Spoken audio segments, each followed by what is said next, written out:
Bismillahirrahmanirrahim. Assalamu alaykum, hurmatli qarindoshlar. Din va hayot nomli suhbat programmamiz orqali sizlar bilan henüz ko'rishdik. Programmamizning navbatdagi bo'limida islom dinining insonlarga berilgan ne'matlarining eng kattasi ekanligiga to'xtalamiz. Men qarindoshlar Abul Qasim Ahmadi, programmamizning aziz mehmoni ustoz Sirajiddin Azizi bo'ladi. Sirajman bu islom dini Qur'on va hadislarda bu insonga berilgan ne'matlarning eng kattasi ekanligi so'zlandi. Biz bu nima uchun katta ne'mat deymiz? Bu haqda bir tushuncha bergan bo'lsa. Bismillahirrahmanirrahim. Ayet yaxshi. Bu islom inson uchun haqiqiy bir ulug' ne'mat ekanligini Qur'oni Karim, hadis, ulamolar butun dunyo e'tirof qilgan bir haqiqat. Yani bu din, xususan din insonga insonlik mertebesini aşırıdığan, yoki insonning tabiatida zodi dinga bo'lgan intilish davomliq bor. Xususan ba'zi biz yaşagan davrlar, bundan ata bobomizlar yaşagan davrlarda şu dinsizlik, bunu Arapçada ilhad deydi. Bu komünizm hakimiyetleri, sosyalizm hakimiyetleri yaşap kelgan bir vaqa. Bu din milletlerinin efyuni yoki bo'lmasa bu milletlerini bexutlaştırılgan, azdırılgan bir izzet degandek tushuncha bilan insonlarni dindan yiroqlashtirishga tirishgan. Amaliyotda insonning tabiatida davomli bu dinga bo'lgan intilish, xususan inson, Alloh insonni aql bilan yaratgan, ko'zni bergan, quloqni bergan, tafakkur ne'matini bergan. Onda bo'lgandan keyin inson davomli bu atrofida, bu dunyoning qurilmasida, o'zining tabiatida, yaratilishida ve bu dünya zaten qanday paydo bo'lgan, nereden kelgan, kim yaratgan, biz nega olmoqchi, nereden paydo bo'ldik, nega boramiz degan bu savollar her bir insonning o'ylangan insonning mingisida bo'ladigan bir haqiqatan. Onda bo'lgandan keyin har qanday bir insonning dinga ehtiyoji bor. Bundan boshqa yolg'iz islom dini emas. İnsaniyet tarixida insonlar kunga cho'qingan, ayga cho'qingan, hatta Hindistan'da da kalaga, hayvanatlığa cho'qinyotdi. Buddistlarning butlari var. Bu tarixdan beri insonning tabiatida shunday bir dinga bo'lgan ehtiyojning borligini Alloh tabiatda yaratgan. Hatta Payg'ambarning mashhur hadisi var. Kullu mawludin yulad al-fitra. فَأَبَوَاهُ يُهَوِّدَانِهِ اَوْ يُمَجِّسَانِهِ اَوْ يُنْرَسِّرَانِهِ degan ayet vardı. Mezmunda insan tabiatte, İslam tabiatı üstü yaratıldı. Ata-anası onu halisa kafir kılıdı, halisa Müslüman kılıdı, Yahud, Mecusi kılıdı. Demek terbiye insanınki ağın marifi, ya ki olmasa aile terbiyesi, muhit insanını şundan başka gayri normal İslam'a elip baradandı. Şu sebepten bu insan, Allah SWT insanga bütün dünyadaki azgın fikirler, dinler, elikadaki putperestlik ve şuna okşayan dünya ahirette insanını veyran kıladığan bir dinden ayırıp bir insanı hakiki türde dünyada mı, ahirette mi baxtlik bulduğan bir uluk mukaddes İslam dinine müşerref kılallığı en çok nimetendi. İnsan hakikaten bilse bu nimetten ulug' nimet yok ekanligini bilgenlikini his qiladi. Ama bunu bilish için insan zaten meni ata-onam siz Müslüman degan, Müslümanning bolasi, meni ismim shunday islomcha, Müslümancha isim. Zaten bu İslam degan nima? İslam mendan nima talab qiladi? Men haqiqiy turda Müslüman bo'lish uchun nimalar kerak? Bu İslam nimeti men üçün nima qanchalik o'rinda degan savollarga javob topishni izdasa inson, hakikaten Allah insonga hidayet nurini ato qiladi. İnsanning haqiqiy islomning ne kadar ulug' ne'mat ekanligini biladi. Bu Müslüman degan endi boshqalarga qaraganda insaf bilan aytsak eng madaniyat kishi shu Müslüman bo'ladi ekan. Andalaqi g'arb va sharq tashviqotchilari, ya'ni islomning dushmanlari yuqori degandek islomni shunda bir apyun qilib ko'rsatdik. Bugungi kunda tashviqot vositalari va g'arb siyosat o'yinchilari islom dunyosiga har xil krizislarni olib kelib, musulmonlarning shunda urush ichida qaloq bir yashaydigandek dunyo ko'rsatishda o'rnib ma'lum darajada natija qozongan bo'lsa-mu, Ama İslam dinini haqiqiy tushungan odamga nisbatan bu İslamning ne kadar güzel bir din ekanligi. Chunki madaniyat saqofatning eng yuqorisi o'zining Rabbini tunish. Musulmon tunji bo'lib kainatning egisini itiraf qiladi. O'zining yaratqisini tunuydi. Andan keyin bu atrofidagi malaikalar bilan bo'lgan muomalasi, payg'ambarlar bilan bo'lgan muomalasi, ulamolar bo'lgan pozisiya, musulmon, g'ayri-musulmon, hatto jonliq va jonsiz maxluqotlarga bo'lgan muomalalarning yo'lini biladi ekan. Albatta. Ammo shuning bilan bu islomninki madaniyat yana o'tganda bir Tilizurda bir kafir devletinin reisi Saudiya Arabistan'a geldi. Şu cemaat oturdu. Şu sol kolu bilen su içti de. Endi o kafirliğe nispeten bilinmegen bilen Müslümanlığa nispeten onun bir devlet reisi bo'lgan bir adamninki medeniyetining qanchalik. Sol qo'l degan adamning badanidan tozalaydigan tozalik, najosat o'rniga ishlatadigan qo'l. Buning bilan yeyish ichish sog'lom tabiat bir dinning nazaridan yiroq turib aytgandimi? Bu insanın tabiatının qanchiligi, axloqining qanchaligini bildirdi. Bir devlet reisi o adamninki sol qo'l bilan ichishi nurg'ulg'an adamni hayron qoldirganligini ko'rgan edim. Bu addiy bir misal. Shuning o'xshash hayotning hamma taraflarida dinsizlar qancha bir o'qib ketgan bo'lsin, o'zining Rabbini tunimagan ekan qolgan mashakillar, qolgan uning axloq degan so'z qila olmaydigan gap ekan. Yani şu din mi? Mesela biz İslam nimetini ulug' nimet dedik. Bu İslam nimeti insanlığa elbette ahlak cihetin olsun, akide cihetin olsun, bir insani hayatta en yukarı seviyede medeniyet, örf adet ve şuna okşayan hayat sahasında en yukarı seviyede yaşashını teşebbüs kıldı. Onda boğan iken insan hakiki mümin, Müslüman boğan adam başkalarına zulüm kılmaydı, başkalarının hakkını yemeydi. Başkalarına azar vermeydi. Başkalarınınki imkan var kolunun kelişçe yaxşılık kılışık çakırdı. Hatta Peygamber Sallallahu meşhur hadisi var. İnsanların yaxşısı başkalarına faydalık, menfaatlik olan insanlardır. O neme? Şu İslam'ın ruhundan ağan bir hakikaten. Şu sebepten insanlar din meselesi de hususen Hristiyanlar garip dünyası da çirka olanı burmalangan din. Allah'ın düşken hakiki kitabının ruhu emas, insanlarınki havai heveslerine, arzularına münasip oturup koyulgan azgın bir din boğallık üçün insanlarına yaşadığı iziş, zulüm kılış, ulanı monopol kılış, her xil işler boğallık üçün insanlar din ucunda bulduğun bolsa, bundak dinin kereki yok deyip garip dünyası da çirkavudun yaraklaşkan. Ama Şerq dünyası da İslam'ın hakiki türde cari buluşu, yol koyuluşu, ruhsat kılıngan takdirde insanlar bu dinge aşındağı yedhulune fi dinillahi efvaca deydi o. Sure Nasır'da. Yani bu şu insanlar bu Allah'ın dinine gruh bulup kiredi. Bizning öz vaqtida tarixda Suduq Buğraxanning davrida İslam dinine şundağı bir günün içinde milyondan artık adam kirgandaydı. Yani umumi devlet dini, İslam dini boğanlığı insanlar şu vaqtida sağlam tabiati bilen bunu kabul kılganlığını görürüz.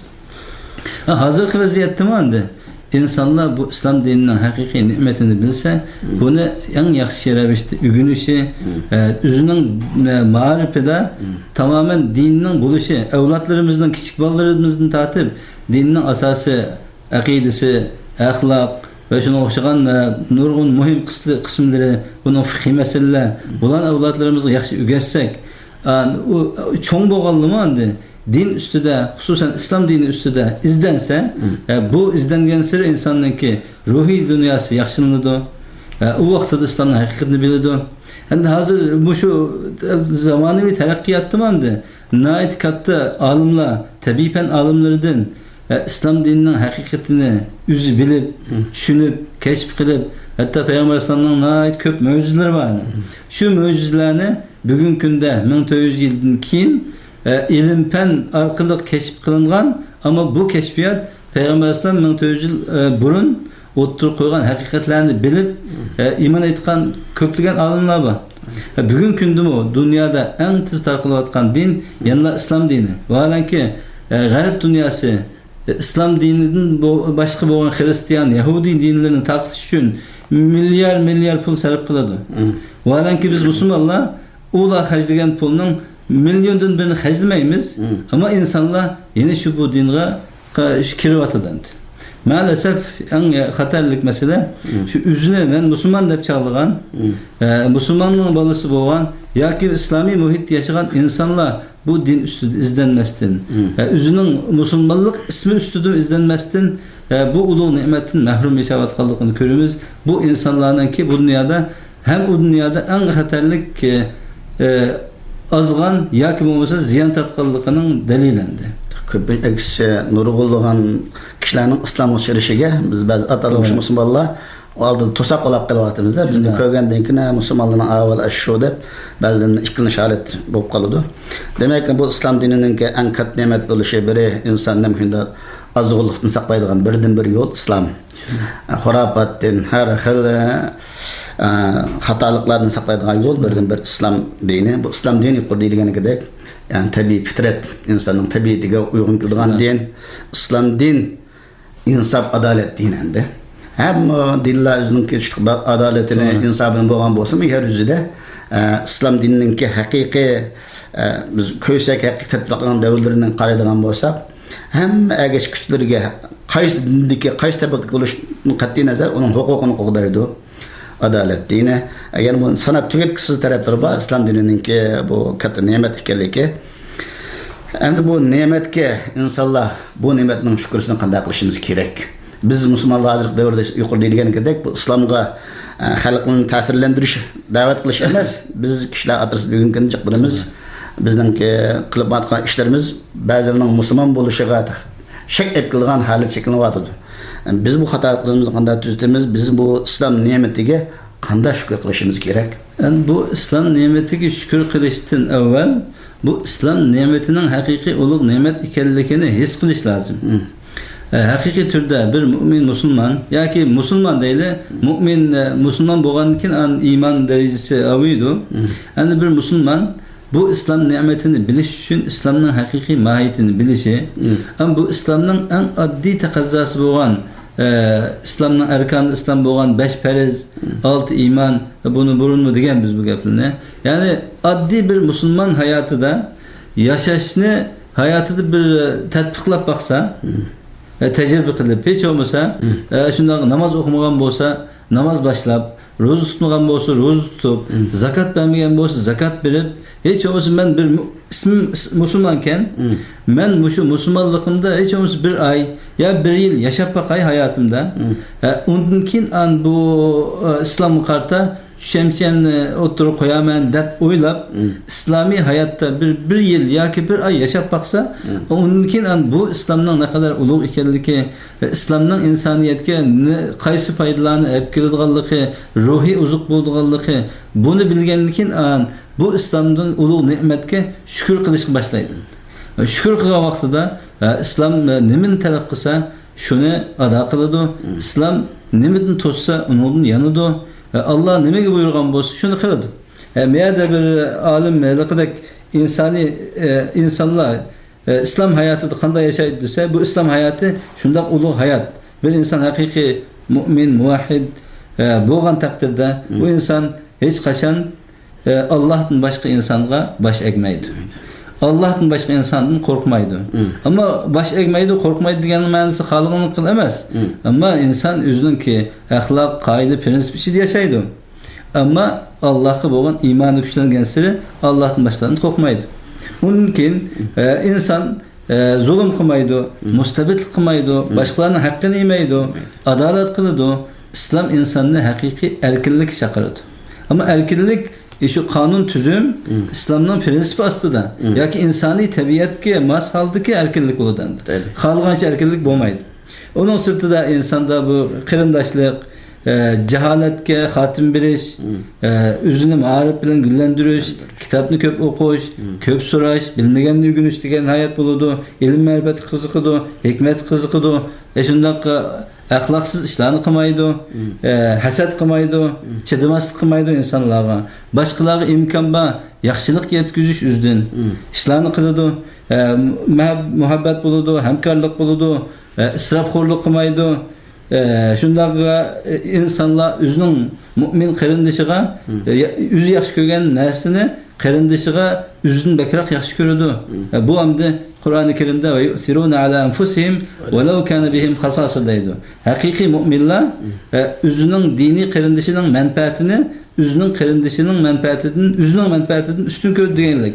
Ya'ni haqiqiy islom ne'matidan mehribon bo'lgan, islomningki haqiqatiga tushungan va bu ulug' ne'matga shukronlik qilgan odam shu biz boshlab o'tgandek bu illatlardan saqlanadi, bu xislatlarga oldin yuzlanadi.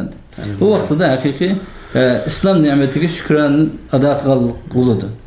Bu başkalarınki menfaatini üstün görüş, bununki sahabelerinin hayatında acayip güzel misallar vardı. Hadislerde kiloda bir sahabeninki üyü kelgen mimanın üyü yok, başka tamak yok, ballarına yediğen tamakın mimanın aldığı koyup verip, yüzü çırağına onşagan bulup çırağını uçuru ütüp, ağzını çakıştık koyup, miman üydüygen kısı kiloda. Hatta can meydanlarda bir Huzeyfe'nin bir kısı kiloda. Bir sahabeler öz vaxtıda bir-birine menfaat qo'g'ilish o'ldigan odamni islom ne'matidan keyin qanday darajaga yetdi? Shu jang maydonidagi bir qissa kichikgina bir sahoba o'qitdi. O suva men qutqizona degan deb voqiraydi. Shu og'ziga suvni ekilib kalpiga quyib turishi uning quliga yana bir ovoz keldi. Yana bir tarafdan ikkinchi bir sahoba o'qitdi. O suva men qutqizona degandan keyin sahoba birinchi sahoba ichki olmaydi ekan suni. Yo'q, bu suni odamga olib shu hayot qolsin deb. Onun yanına çıkıp aprıp ikincisini aldık tekrar sonra üçüncü bir avaz kilodu.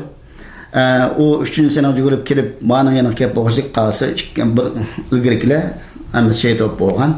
Yani bir ütün sonu bu içmeyi bir ütünüp can meydanı şehit olan kısılamanı kilodu. Sahabeler muhderci dendi. Yani bir gün kedi bizim müşahilimizle alakalı bazı bizim özümüz İslam'da okumayı düşünmeyi bazı Müslümanlardaki bu lakın kalaklık buna İslam'a atıp koyup İslam dininden seskinadigan yoki islom dinini qilgan ahvollar bu asli din düşmanlarının, islom düşmanlarının ki suiqasd edi. Ma'lum darajada qilgan bo'lsa, men aqlli odamni sizlar yuqori degandek g'arbdan necha cho'ng-cho'ng tadqiqotchi olimning musulmon bo'lganlik qissalarini o'qiyotimiz, tadqiqotlarda e'lon qilinyapti ba'zi televizorlarda. Bu ne'matga shukr qilish. Bu İslam ne'matiga shukr qilishning ki ulamalar aytgan biri endi shu biz islom ta'limoti bo'yicha hayotimizni bo'ysundirish. Eng shukr degan alhamdulillah shukr deb qo'yishdan shukr olmaydi. Biz bu ne'matga Alloh taolani bizni yer yuzida qalaydigan bo'lsak, bizni yahud qilmay, nasara qilmay, hanbiy qilmay, oxirgi ummat shu islom ummat qilganiga Allohga cheksiz hamd sanolar aytamiz. Bu og'zimizda hamd sanolar aytish bilan birga biz amaliyatimizda islom buyrug'i ishlarni %100 tatbiqlashga tirishimiz endi. Hurmatli qarindoshlar, vaqt munosabati bilan programmamizni bu yerda oxirlashtiramiz. Keyingi bölümlerde uchirish umidi bilan har biringlardan xo'shlashamiz. Xayr va salomat bo'linglar. Assalomu alaykum va rahmatullohi va barakatuh.